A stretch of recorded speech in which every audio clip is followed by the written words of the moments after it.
My husband admitted he married me since he couldn't marry my sister instead. You think you know someone. You build a life, a family, a future with them. But what if it was all a lie? 8 years. 8 years of marriage, 2 kids, a shared life, all shattered by a single, drunken sentence at a Christmas party. My husband, Dylan, told me I was nothing but a consolation prize, a stand-in for the woman he really wanted. My own sister. It was his company Christmas party, the air thick with fake festive cheer and the clinking of glasses. We were standing by the bar, me trying to make polite conversation, when his colleague Brett came over. Brett, bless his heart, said something about how lucky Dylan was to have such a beautiful wife. I smiled, a little blush creeping up my neck. That's when Dylan, swaying slightly, whiskey-slurred words betraying years of hidden resentment, chuckled and said, "Yeah, well, you should see her sister. Now that's the real prize. This one's just the consolation." My entire world stopped. The festive music faded. The chatter of the party became a dull roar. I just stood there, my cocktail suddenly heavy in my hand, feeling like I'd been sucker-punched. My throat tightened. "What did you just say?" I managed to ask, my voice barely a whisper. Dylan turned to me, his eyes unfocused, like he'd completely forgotten I was even there. "Nothing, baby. Just guy talk." But Brett, clearly uncomfortable, was already backing away, mumbling about finding his wife. "You said I'm a consolation prize." I pushed, the words catching in my throat. "You're being sensitive," he mumbled. "You said you wished you'd married Luna." He actually shrugged. "Can you believe it? Can't marry your wife's sister.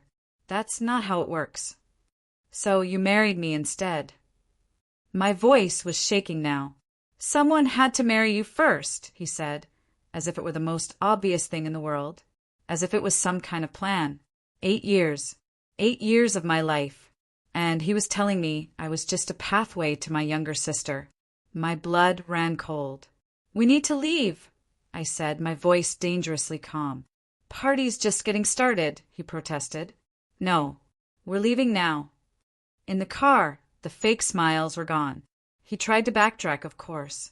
I didn't mean it how it sounded. "How did you mean it?" I demanded, gripping the steering wheel so hard my knuckles were white. "Luna's gorgeous. Everyone knows it. You know it. But I chose you because you couldn't choose her. Is that what you're saying?" He sighed a long-suffering sigh, like I was the one being difficult. "Look, when I met you both that summer at your parents' place, Luna was 18. You were 23. It made more sense." "What made more sense?" "Dating you. She was too young. Your parents would have freaked out, but you were perfect. Same family, same genetics, just more appropriate." Same genetics. My stomach churned, like I was some kind of placeholder with the right DNA. "Did you ever love me?" The question clawed its way out of my chest. "Of course I love you. You're my wife." He spat it out like it was a fact, not a feeling. "That's not an answer." "What do you want me to say? That I never noticed how beautiful your sister is? That I never wondered, what if?" Everyone wonders. Not about their wife's sister. Not for 8 years. The car filled with a suffocating silence until we pulled into our driveway. I went straight to our bedroom and started pulling suitcases out of the closet. "What are you doing?" he asked from the doorway, bewildered. "What does it look like?" I snapped, my hand shaking as I grabbed clothes. "You're overreacting. So I find your sister attractive. So what? I married you. I had kids with you." He grabbed my arm, his grip tight. "Stop being dramatic. You can't leave over this." My eyes burned with tears, but my resolve hardened. "Watch me." "And go where?" "Your parents. They'll ask why. What will you tell them? That I think Luna's pretty? They'll say you're being childish." "I'll tell them the truth," I said, yanking my arm free. "That you admitted you married me as a consolation prize." "I was drunk." "Drunk words are sober thoughts," I retorted. Just then my phone rang. It was Luna. "Hey, are you okay?" she asked, her voice laced with concern. Brett's wife just called me. Said something weird happened at Dylan's party. I put her on speaker. I'm fine, I said, exchanging a venomous glance with Dylan. She said Dylan was talking about me. Something about wishing. I don't know. She wouldn't say exactly. Dylan's face went absolutely pale. Luna, what exactly did she tell you? I asked, my gaze fixed on my husband. Just that Dylan said something inappropriate about marrying the wrong sister. Is that true? I looked at Dylan, my eyes daring him to lie. Why don't you ask him? Dylan. Luna's voice sharpened, cutting through the silence like a knife. What did you say? Nothing. It was taken out of context. What context makes that okay? Luna exploded through the phone. You're married to my sister. You have 2 kids. What is wrong with you? Everyone always fawns over you, Luna. Dylan blurted out, a desperate, childish whine in his voice. At every family event, every dinner. Luna the model, Luna the influencer. Luna the perfect one. And I'm stuck with… He stopped, realizing his mistake. Stuck with what? I prompted, my voice low and dangerous. Finish the sentence. With someone who'll never measure up, he said quietly, barely audible. Luna gasped through the phone. You piece of… My sister is worth 10 of you. She's brilliant, kind, funny. She's the one who helped you get your job. She's the one who supported you through your dad's death. She's raising your children practically alone, and you're stuck. Luna, Dylan began, panicked. No, she roared. Don't you ever speak to me again. Don't look at me. Don't come to family events. You're disgusting. She paused, then her voice softened, directed at me. Lily, do you need somewhere to stay? I'm packing now. Come here. The kids can have the spare room. Luna, this isn't your problem, Dylan pleaded. It became my problem when you made me part of your sick fantasy. Luna shot back. What else do you do? Stare at my photos? Compare us? Pretend she's me? Stop, Dylan shouted. No, I want to know. How long have you been pretending my sister is me? Since the wedding? Since the honeymoon? Every time you… Stop! Dylan screamed, his face contorted in a terrifying mask of rage. I'm hanging up, Luna said, her voice firm. Lily, I'll leave the door unlocked. And Dylan, she added, her voice chillingly calm. I'm telling everyone. Mom, Dad, cousins, everyone. They should know what kind of man you are. She hung up. Dylan stared at me, his eyes burning with accusation. This is your fault. My fault? You had to make a big deal about it. Now she hates me. Your whole family will hate me. You did this. You admitted you married me to get close to my sister. I yelled back, tears finally streaming down my face. I never said that exactly. You said I was a consolation prize. You said you're stuck with me. You said I'll never measure up. Because it's true, he exploded. You're ordinary. You're boring. You're not special. Luna lights up every room. You just exist in them. I stopped packing. I looked at him, really looked at him for the first time in years. Thinning hair, a soft middle, angry little eyes. Do you want to know the truth? I asked, my voice surprisingly steady. Yes, I do. I've known for 3 years that you settled for me. I felt it every time you suggested I try Luna's workout routine. Every time you asked why I couldn't dress more like her. Every family dinner, when your eyes followed her around the room while you barely looked at me. I normalized it because I thought that's what marriage was, making peace with being second choice. But hearing you say it out loud, to your coworker, admitting you're stuck with me, that broke something I can't fix. His face went completely white. He opened his mouth, but nothing came out. I went back to packing, folding clothes with shaking hands. He just stood there watching me empty our closet into suitcases, like he couldn't believe this was actually happening. Guest room, I said without looking at him. Sleep there tonight. I need to finish this. For once, he didn't argue. I heard his footsteps retreat down the hallway, heard the guest room door close. The silence felt heavy, but also clean somehow, like I could finally breathe without his presence weighing on me. My phone rang exactly 9 minutes later. Luna's name lit up the screen, and I answered immediately. "Mom and Dad are driving up tomorrow morning," she said, her voice tight with anger. I already called them. I told them everything Brett's wife told me, and they're coming first thing. You won't have to explain alone. The relief hit me so hard I had to sit down on the edge of the bed. "Thank you," I managed to say, my voice thick with emotion. She told me she loved me and hung up to keep calling other family members. I spent the rest of the night moving through our bedroom like I was haunting it. Every framed photo on the dresser showed moments I thought were real but now felt fake. Our wedding picture, where Dylan's smile looked so genuine. The hospital photos with our newborns, where he seemed proud. Vacation shots where we looked happy. I left them all there because they belonged to a version of me who didn't know the truth yet. I packed practical things. Kids' clothes and favorite toys, school supplies. I took my laptop and important documents from the desk drawer. I left behind 8 years of building a life with someone who was always wishing I was someone else. The kids woke up around 7 o'clock, asking about breakfast. I made pancakes and kept my voice steady when I told them we were going to stay at Aunt Luna's for a few days. My daughter asked if it was like a sleepover, and I said yes, exactly like that.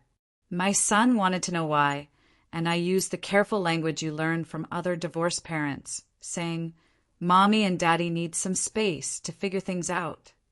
He asked if we were fighting, and I said, "Sometimes grown-ups need time apart to think," which wasn't a lie, but wasn't the whole truth either. They accepted it the way kids do, already moving on to asking if they could bring their tablets. Dylan came out of the guest room looking terrible. His hair stuck up on one side, his eyes red and puffy. He tried to kiss the kids goodbye like it was a normal morning, but our son pulled away. "Why does Daddy look sad?" he asked me, and I had to swallow all my anger to keep my voice calm. "Daddy's just tired," I said. "Say goodbye so we can get going." My daughter hugged him, but my son just waved from across the kitchen. Dylan's face crumpled, but I couldn't feel sorry for him. He did this. He chose to say those things out loud where people could hear. Luna's apartment felt like stepping into safety. She had the spare room completely set up with air mattresses for the kids and their favorite snacks already arranged on the dresser. She hugged me the second we walked in, and I finally started crying. 8 years of pretending everything was fine crashed down all at once. The kids ran off to explore the room while I sobbed into my sister's shoulder. She held me tight and didn't say anything, just let me break down in her hallway.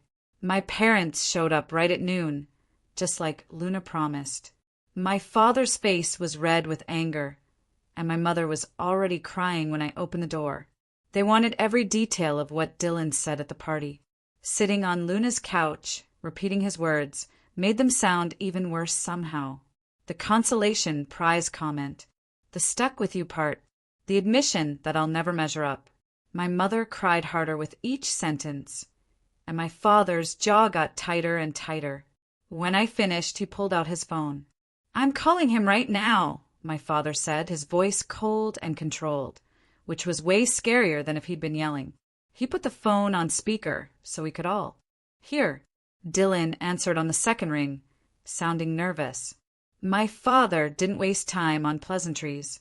"You're not welcome at family events anymore," he stated. "Christmas, Thanksgiving, birthdays, nothing. You communicate through lawyers from now on. You don't call my daughter unless it's about the kids. You don't show up at family gatherings. You made your choice at that party, and now you live with the consequences." Dylan tried to interrupt, but my father just hung up. My mother reached over and squeezed my hand while Luna sat beside me, looking fierce and protective. My phone started buzzing before my father even set his down. Dylan's name flashed across the screen over and over. I let it ring out 3 times before the texts started flooding in. Your dad threatened me. This is insane. You need to call him off. I'm still your husband. We can work this out if you stop making everything so dramatic. Each message blamed me for making this a big deal. Like his confession at the party was somehow my fault for having feelings about it. I took screenshots of every single one and sent them to Luna without saying anything. She read them and her face got hard. He's digging his own grave, she said quietly. My mother suggested turning off my phone for the night, but I wanted to see what else Dylan would say. The texts kept coming for another 20 minutes, getting angrier as I didn't respond. You're turning everyone against me. Your family always loved you more anyway. Luna's probably thrilled to finally have drama to post about. That last one made Luna actually laugh out loud. Does he think I'm going to Instagram his midlife crisis? She asked nobody in particular. The doorbell rang around 7, and Luna went to answer it. Marissa stood there, holding 2 bottles of wine and a bag of Chinese takeout, looking worried. I heard through Sarah, who heard from her husband, who works with Dylan, she said as she came inside. I figured you could use some company and actual food. She hugged me tight, and I realized I hadn't eaten since breakfast. Luna got plates while Marissa poured wine and told us what was going around the neighborhood. Half our street apparently knew what happened at the party because Brett's wife had been very vocal about what she witnessed. She told at least 5 people at yoga this morning, Marissa said. Everyone's talking about how Dylan called you a consolation prize right in front of his coworkers. Marissa looked furious on my behalf. Brett's wife said she's never been so uncomfortable at a work event, and she used to be a public defender. My parents had left by then, but Luna stayed at the table with us, eating fried rice and occasionally checking her phone. Dylan tried calling her twice, and she just declined both calls without even looking bothered. The kids came out of the spare room asking for dinner, and I realized I'd been so caught up in everything that I hadn't fed them properly. Luna heated up chicken nuggets while I sat them down at her kitchen table. My daughter asked when we were going home, and I knew I couldn't keep saying we were just visiting. Luna pulled up a chair and helped me find the right words. Sometimes grown-ups realize they need to live in different houses for a while. I told them carefully. It doesn't mean anyone did anything wrong. You're going to stay here with me and Mommy for a bit, Luna added. And you'll still see Daddy, just at different times. My son asked if this was because Daddy was sad earlier, and I had to explain that this was about grown-up stuff that had nothing to do with him. Luna was better at this than me, keeping her voice cheerful and normal while my throat kept closing up. They accepted it easier than I expected and went back to their tablets after eating. Kids are weirdly resilient sometimes. Dylan's parents called while I was tucking the kids into their air mattresses. Luna grabbed my phone before I could even reach for it and answered herself. She's not ready to talk to you yet, Luna said firmly. There was loud talking on the other end, and Luna's expression didn't change. I understand you're upset, but your son publicly humiliated his wife at a company party. Luna listened for a minute, then her eyebrows went up. I could hear Dylan's mother crying in the background, saying she raised him better than this, her voice high and shaky. Luna told them I would call when I was ready, and not before, then hung up. They wanted to come over and talk this through, Luna explained. I told them absolutely not. My hands were shaking, and I felt grateful she'd intercepted. I wasn't ready to hear whatever excuses they'd prepared for their son. Henry called around 9 o'clock, apologizing for the late hour. Marissa told me what happened, he said, and I wanted to offer some legal perspective. I put him on speaker so Luna could hear, too. Henry explained that Dylan's public confession about marrying me as a consolation prize could actually matter in divorce proceedings, especially regarding claims of emotional abuse. His firm had connections to several good family law attorneys if I wanted a referral. The fact that he said these things in front of witnesses at a work event makes it documented, Henry continued. It's not just your word against his. I felt something shift in my chest hearing him lay it out so practically. This wasn't just hurt feelings or a bad marriage. This was something with legal weight. Henry gave me 3 names to call and told me not to wait. The sooner you establish representation, the better, he said. Luna was already writing down the names and numbers before I could even process what was happening. Jamaica's office was downtown, in a building with marble floors and expensive art. I met with her 2 days later, leaving the kids with Luna. Jamaica was maybe 50, with gray hair cut sharp and direct eyes that didn't miss anything. She asked me to tell her everything from the beginning, and I walked through the whole night, from the Christmas party to Dylan's texts to my father's call. When I finished, she leaned back in her chair. His words constitute a pattern of emotional abuse, she said without any softening. The consolation prize comment, the comparisons to your sister, the admission he married you to get closer to her. She tapped her pen against her notepad. Are there other examples throughout your marriage? Things you might have dismissed as jokes or normal marital friction? Sitting in Jamaica's office, with her looking at me so directly, I started remembering things I'd pushed down or explained away. Dylan suggesting I try Luna's workout routine because she looked so toned. Him asking why I couldn't dress more like Luna when we had events to attend. The joke he made about our kids getting lucky with genetics, implying they could have turned out like me instead. Each memory felt like waking up from a fog, seeing patterns I'd been living inside without recognizing them as wrong. There was the time he showed me Luna's Instagram and said he wished I'd put that much effort into my appearance. The Christmas 2 years ago when he spent the whole day at my parents' house following Luna around with his eyes while I tried to pretend I didn't notice. His suggestion that we vacation where Luna was traveling so we could meet up with her, like that was a normal thing to want. Jamaica wrote everything down, and her face got harder with each example. This is textbook emotional abuse through comparison, she said when I finished. He's been undermining your self-worth systematically. I felt sick realizing how much I'd normalized, how many times I'd told myself I was being sensitive or jealous. Dylan showed up at Luna's apartment unannounced 3 days after I moved in. I was making lunch for the kids when the doorbell rang, and Luna went to answer it. I heard his voice immediately. I need to see my kids. Luna's response was calm but firm. You need to arrange visits through proper channels now. You don't just show up expecting access. I moved to where I could see the doorway. Dylan looked terrible, unshaven and rumpled. But I couldn't feel sorry for him anymore.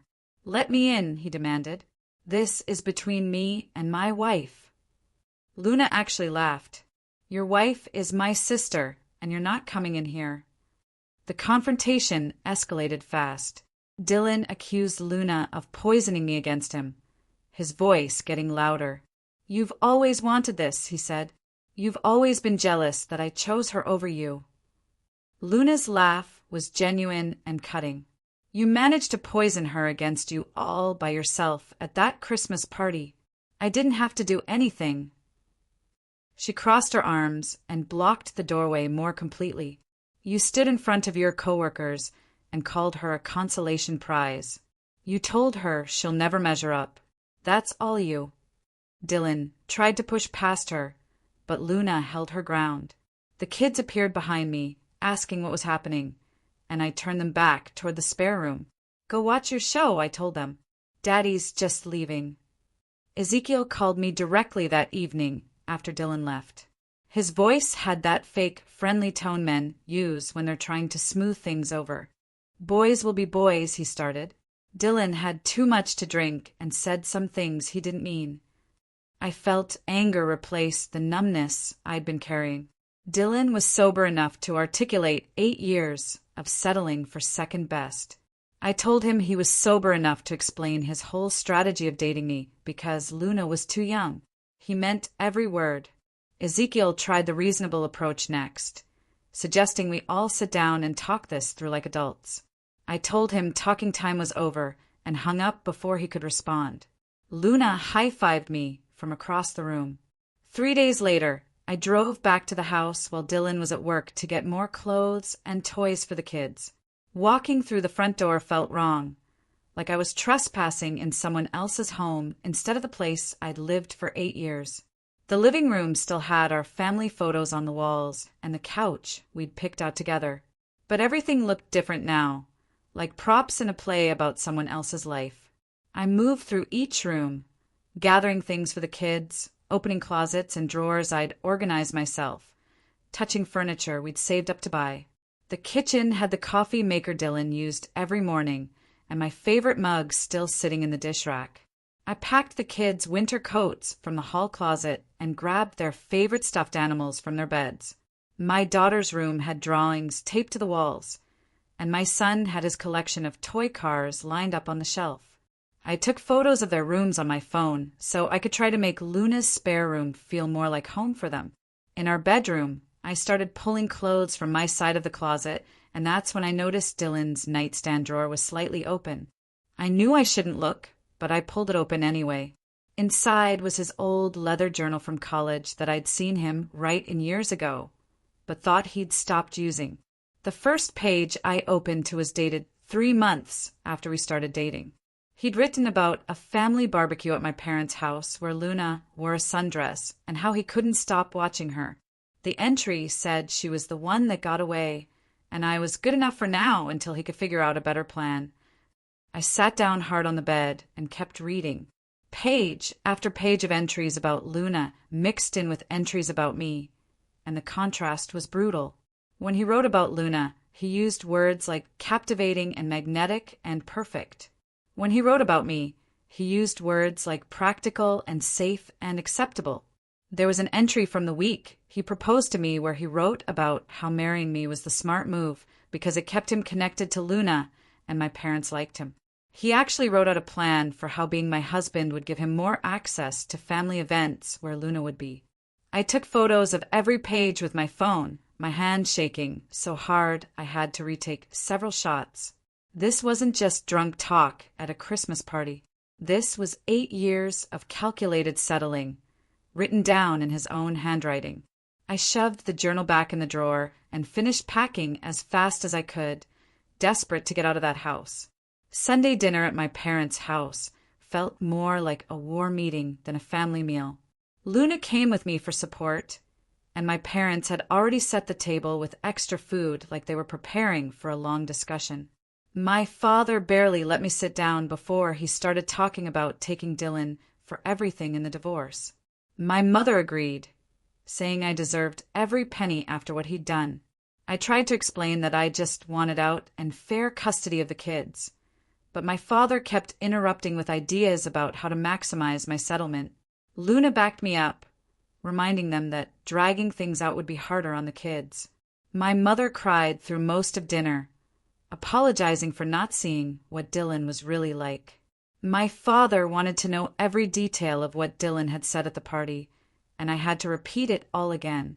By the time dessert came around, I felt exhausted from rehashing everything. My parents meant well, but their anger was overwhelming when I just wanted to move forward quietly. Back at Luna's apartment that night, my phone started ringing from a number I didn't recognize. I answered and heard Dylan's voice immediately.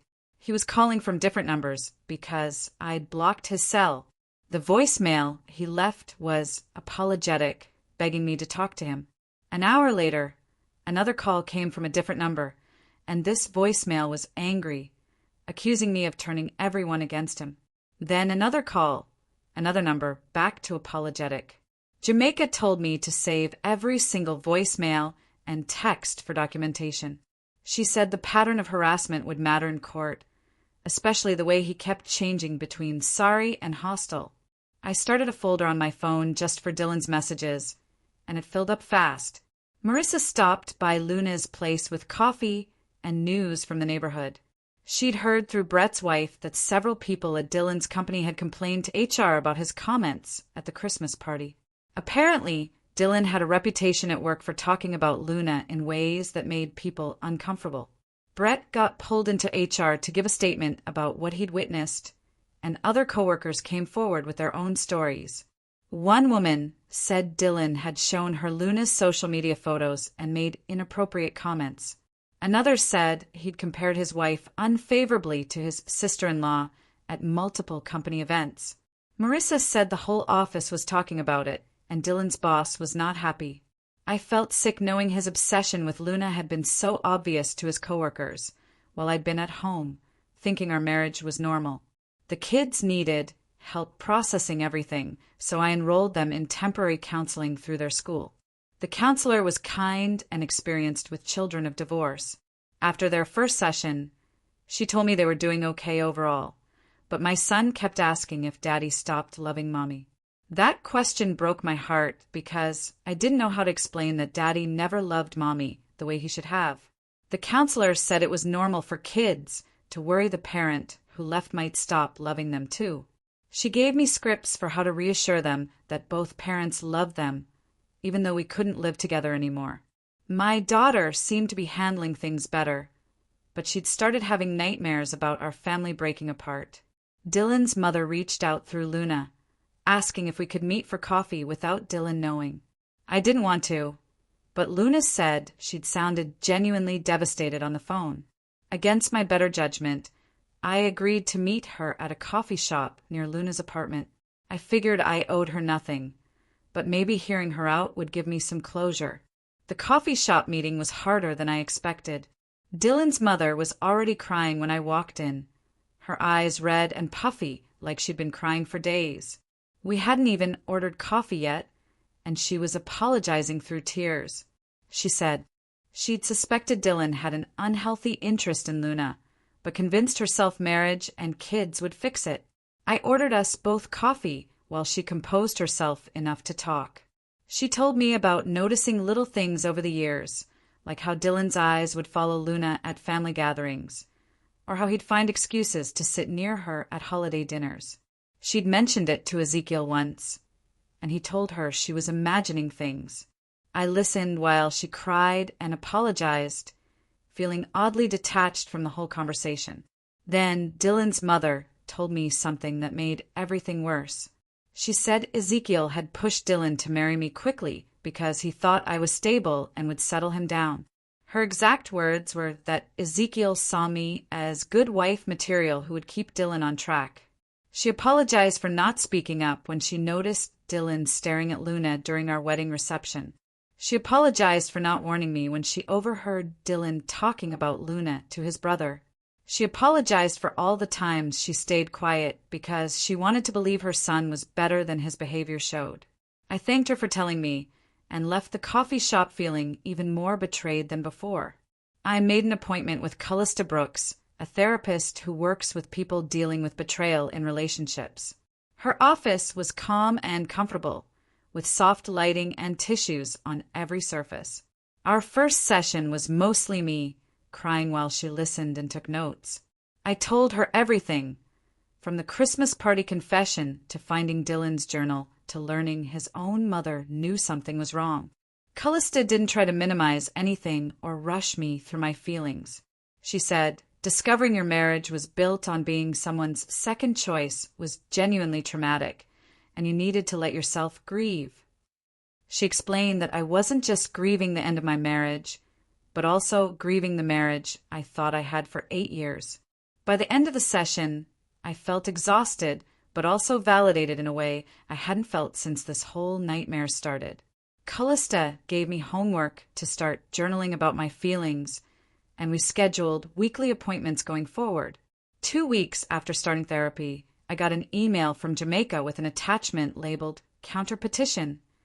Dylan had filed his own divorce paperwork, claiming we had problems we couldn't fix and asking for equal custody of the kids. I sat at Luna's kitchen table staring at the document while she made coffee. Jamaica called an hour later, explaining this was normal, that most divorces involved both sides filing papers, but we needed to respond by documenting Dylan's pattern of putting me down and comparing me to Luna.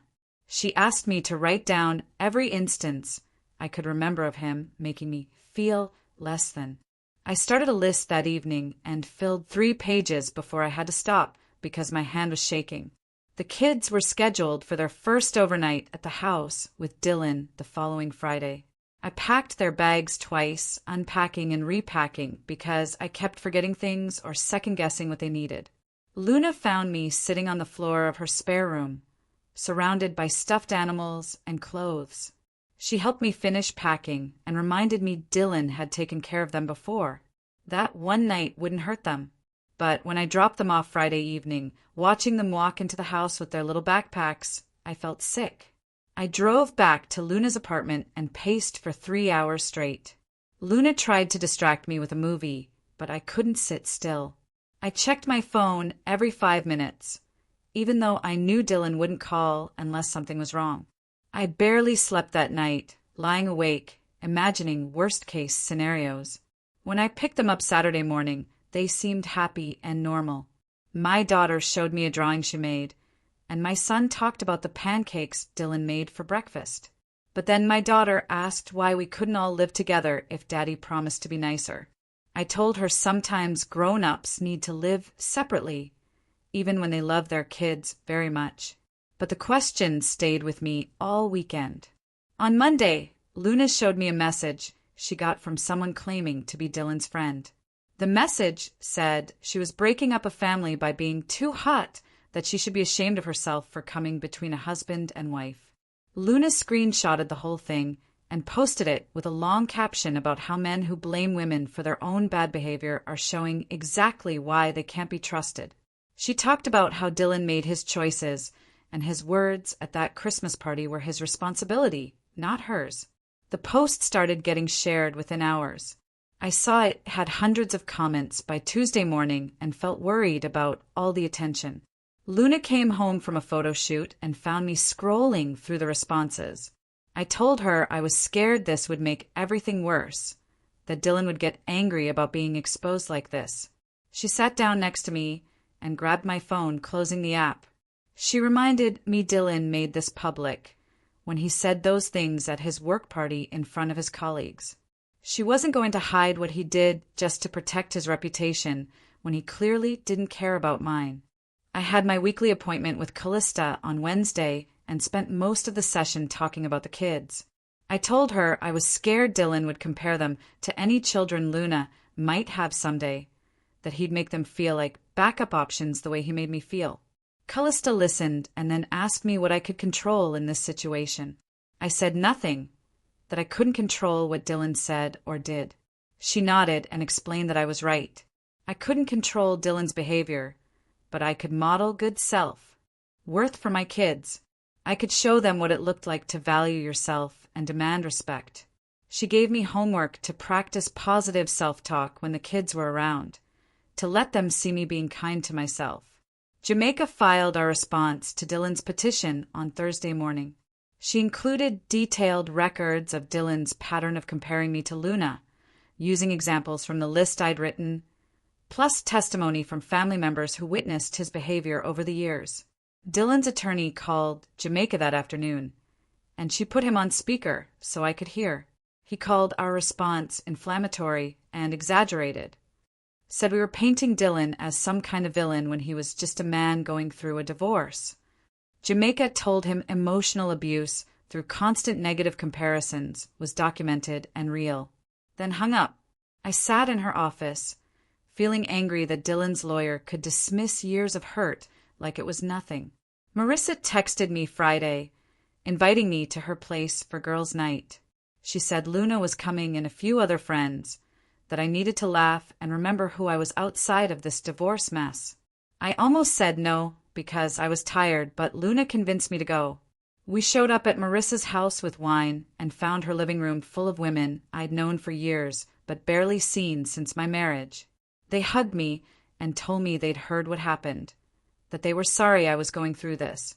We ate snacks and drank wine, and someone told a story about their own terrible ex that had us all crying from laughter.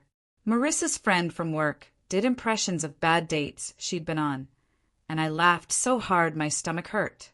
They reminded me I was funny when I told a story about the kids, that I was smart when I explained a graphic design project, that I was interesting beyond just being Dylan's wife. I drove home that night feeling lighter than I had in weeks. My phone buzzed at 2 o'clock in the morning with an email notification. I grabbed it, thinking something was wrong with the kids, but it was from Dylan.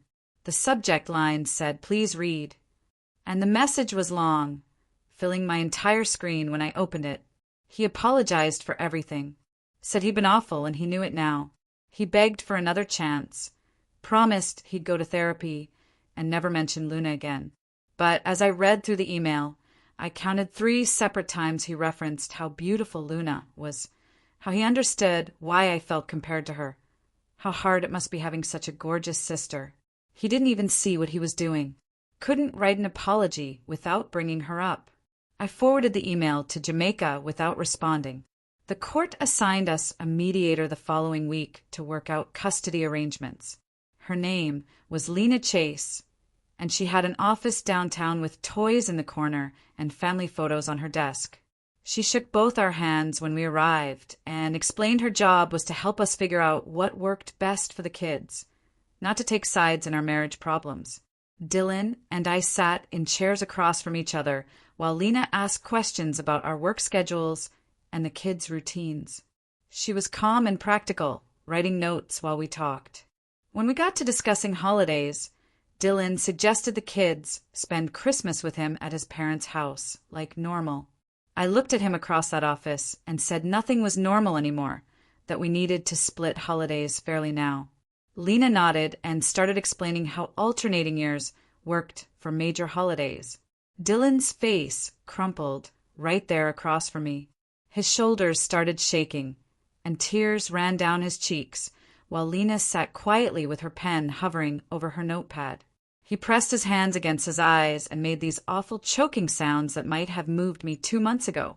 Lena let him cry for maybe 30 seconds before she spoke again, her voice still calm and measured. She told him she understood this was difficult, but she needed to point something out. "Love requires respect," she said, and his public confession at that Christmas party showed a basic lack of respect for his wife. She asked him if he could see that, and he nodded while wiping his face with his sleeve. I sat there watching him fall apart and felt absolutely nothing except tired. We finished the session with a basic schedule outline, and I drove back to Luna's apartment feeling like I'd been awake for 3 days straight. The kids were playing in the living room when I walked in, and my son looked up at me with these worried eyes. He asked if I'd seen Daddy, and I told him yes, we'd had a meeting about schedules. My daughter climbed into my lap and asked if Daddy was sad because of them. The question hit me like a punch to the stomach. I held her close and explained very carefully that grown-up problems are never, ever the fault of children, that Mommy and Daddy both love them more than anything. She hugged me tight and whispered that she loves me the most in the whole world, and I had to excuse myself to the bathroom where I cried so hard I had to run water so the kids wouldn't hear. Luna knocked on the door after a few minutes and asked if I was okay. I splashed cold water on my face and came out to find her making the kids grilled cheese sandwiches. She told me she had something to ask me later when the kids were in bed. That night, after I got them settled in the spare room, Luna poured us both wine and told me about a work event coming up where she was honored for her marketing success. She wanted me to come with her, said it would be good for me to get out and do something that wasn't about the divorce. I almost said no because going to Luna's glamorous work event sounded exhausting, but she gave me this look that said she really wanted me there. I agreed, and she hugged me, then started talking about what I should wear and how excited she was for me to meet some of her colleagues. The event was at this nice hotel downtown with a big ballroom and people in cocktail dresses everywhere.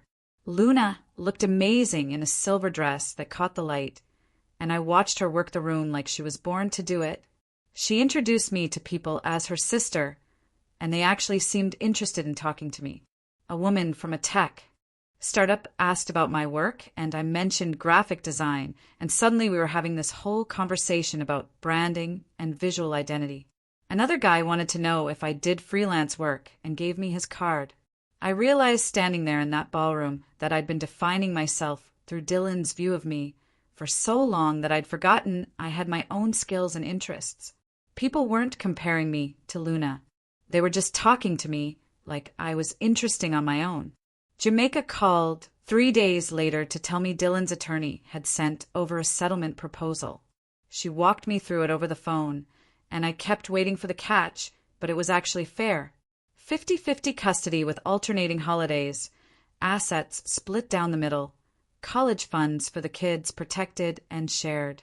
Jamaica said in her professional opinion, we should accept it and move forward rather than dragging things out in court. I told her I'd think about it and call her back. I spent that night going over the proposal at Luna's kitchen table, reading each line carefully. It wasn't about winning or losing anymore. It was just about ending this chapter, so I could start figuring out what came next. I called Jamaica the next morning and told her to accept the terms. She scheduled a time for me to come sign everything at her office. My hand shook when I picked up the pen, and Jamaica put the settlement agreement in front of me with little sticky tabs marking where I needed to sign. I went through each page slowly, my signature getting messy as I went because my hand wouldn't stop trembling. Jamaica witnessed everything and made copies, then shook my hand and told me she was proud of how I'd handled all this. I walked out of her office feeling strange and empty, like I just closed a door on 8 years of my life. My next therapy session with Callista focused on processing what she called anticipatory grief. She explained that I was mourning not just the end of my marriage, but the loss of 8 years that were built on Dylan's fantasy of someone else. I told her it felt like wasted time, and she stopped me right there. Those years gave you your children, she said, and they taught you exactly what you won't accept going forward. That's not wasted. That's information. She gave me homework about listing my boundaries for future relationships, and I left her office feeling slightly less hollow. Marissa called that weekend with news that Dylan's company had quietly moved him to a different department. She'd heard from a friend who worked there that the HR investigation into his workplace behavior had turned up multiple complaints. Several women reported feeling uncomfortable with how he talked about women in general and Luna specifically. I thanked Marissa for telling me and felt a grim satisfaction that there were actual consequences for once. I started looking at apartments the following week, scrolling through listings on my phone during the kids' bedtime. Luna offered to help with the deposit, but my parents insisted on covering it as a fresh start gift. I found a place in a neighborhood near good schools with a park just 2 blocks away. It was small, but it was mine with 2 bedrooms, so the kids could each have their own space. The landlord showed me around, and I could picture our life there, something separate from Dylan and all his comparisons. I filled out the application that same day. The lease approval came through faster than expected, and suddenly I was signing paperwork for my own apartment, my first place living independently since college. I sat in the empty living room after getting the keys, looking at bare walls and clean carpet, and felt this weird mix of complete terror and genuine excitement about what came next. Moving day came 3 weeks later, and I loaded boxes into Luna's borrowed SUV while the kids bounced around asking if they could pick their own wall colors. My son wanted his room blue like the ocean, and my daughter insisted on purple with glow-in-the-dark stars on the ceiling. We spent the first afternoon unpacking clothes and books, the kids racing between their new rooms, comparing closet sizes and window views. My son dragged his favorite dinosaur bedspread onto his mattress and announced this felt like a camping adventure, which made me laugh and want to cry at the same time. Luna showed up with pizza and helped us assemble furniture from boxes, her electric screwdriver making quick work of bed frames while I sorted kitchen supplies. By nighttime, the apartment still looked half empty, but it was ours. Nobody else's voice in my head about paint colors or furniture placement. That Friday, Dylan texted asking for the new address and what time he should pick up the kids for his first custody weekend. I sent him the information with no extra words, keeping everything factual and brief. He arrived exactly on time Saturday morning, standing in the hallway outside my door instead of trying to come inside. The kids grabbed their overnight bags and hugged me goodbye while Dylan looked everywhere except at my face. He asked if they had everything they needed, and I confirmed they did, then watched them walk down the hall toward the elevator. The whole exchange took maybe 3 minutes and felt stiff and uncomfortable, but also like progress, like we were figuring out how to exist in each other's orbit without the old patterns. Luna came over Sunday afternoon with paint samples, and we spread them across my bedroom floor, comparing different shades of sage green that Dylan had always vetoed as too bold. We picked the darkest one and spent hours rolling it onto the walls while music played from her phone. She told me about all the tiny compromises I used to make, things I had stopped noticing, like always ordering what Dylan wanted at restaurants or watching his preferred shows on TV. I realized how much of myself I had folded away to avoid his comparisons, how I had made myself smaller, hoping that would be enough. Luna said I was going to rediscover who I was without his voice telling me I was less than, and something about the way she said it made me believe her. My therapy session with Callista that week focused on rebuilding my sense of self-worth separate from anyone else's opinion. She gave me homework to write down 20 things I liked about myself that had nothing to do with appearance or how I compared to other people. I sat in my new apartment that night staring at a blank page, realizing how hard it was to think of myself outside that framework. Eventually, I wrote things like, I was good at solving problems, and I made my kids feel safe, and I could draw detailed illustrations for work projects. Callista reviewed my list the following week and pointed out how many of my positive traits involved helping others, asking what I valued about myself just for me. The question felt strange and difficult, in a way that showed me how much work I still needed to do. I started reaching out to old friends from college that I had drifted away from during my marriage, sending texts to people I hadn't talked to in years. One friend invited me for coffee, and we sat in a cafe for 3 hours catching up. She told me she had always felt like Dylan didn't really appreciate me, but had not known how to say it without seeming jealous or judgmental. Another friend admitted the same thing over lunch the following week, saying she noticed how Dylan would tune out when I talked about my work, but perk up whenever Luna was mentioned. Hearing that other people had seen what I couldn't see made me feel both validated and foolish for missing the signs so long. The kids settled into the two-home routine faster than I expected, treating it like an adventure rather than a tragedy. My daughter told me one morning that she liked having 2 bedrooms and 2 sets of toys, which made me laugh and cry while making her breakfast. They started decorating both spaces with their artwork and favorite stuffed animals, creating little territories that felt like theirs.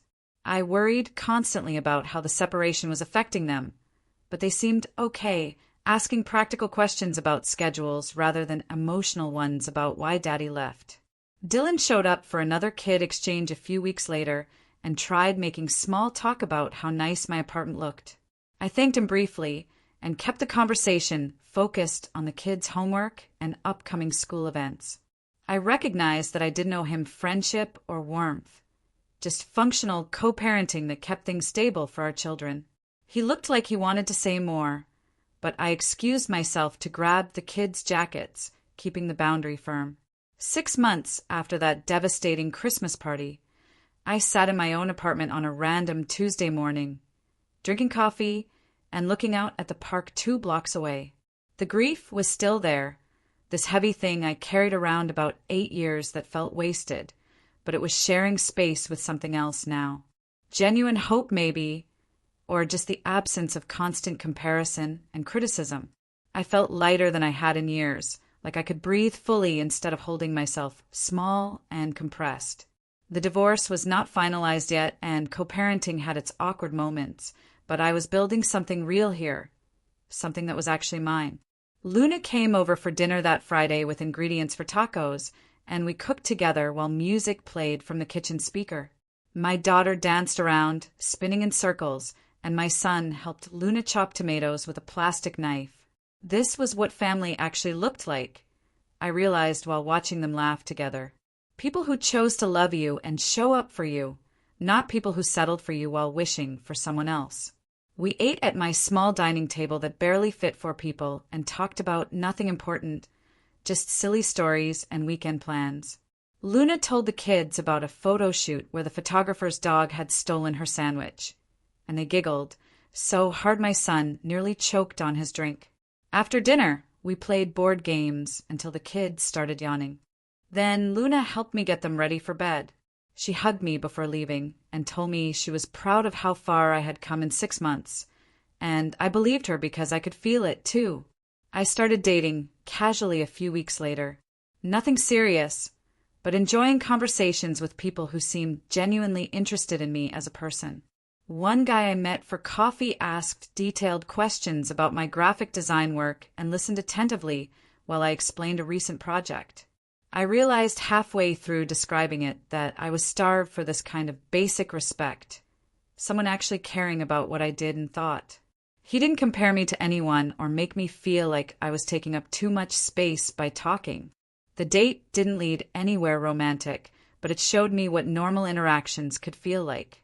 How people could be interested without agenda or comparison. I went home that night and added to my list for Callista, writing that I was interesting and my work mattered and I deserved people who recognized that. The divorce paperwork came through on a Tuesday morning, 3 weeks later, while I was drinking coffee at my kitchen table. My phone buzzed with an email from the court system showing the final decree. All official stamps and legal language declaring my marriage dissolved. Jamaica called 10 minutes later to congratulate me, her voice warm but professional, and I felt this weird mix of relief and sadness sitting there alone in my quiet apartment.